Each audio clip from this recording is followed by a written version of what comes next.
essentially look at capital in as domestic and non-domestic, and I think the domestic capital is looking for yield, and at the moment they're prepared to go to sectors which they haven't traditionally invested in, and I see great opportunity in the logistics sector and also in the out-of-town retailing sector.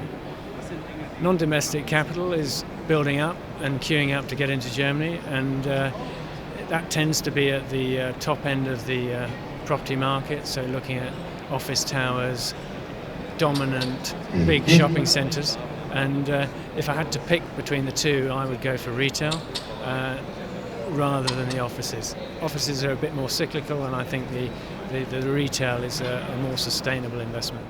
Are there opportunities in retail? Yes, of course there are opportunities in every market. It's all a question of accessing that opportunity. But I think the returns are attractive enough that if you can access it, it will deliver what you want. So the key is to have probably a local player who can come in and assist you in accessing those opportunities.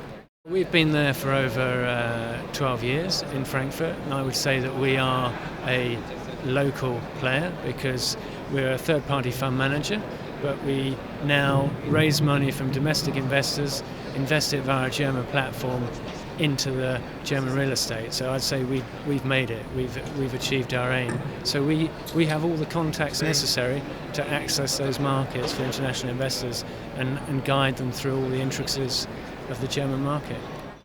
Since the crisis, what we've seen in the investment market, as a third-party fund manager, is that the traditional pooled concept has not been so popular.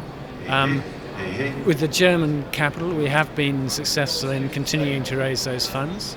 For international capital, it tends to be in reverse. You have to find the asset first. There may be general demand, but you've got to deliver on an asset. So to actually name an asset, would put perhaps an opportunity at risk. So I'd rather not name a specific asset, but they are there.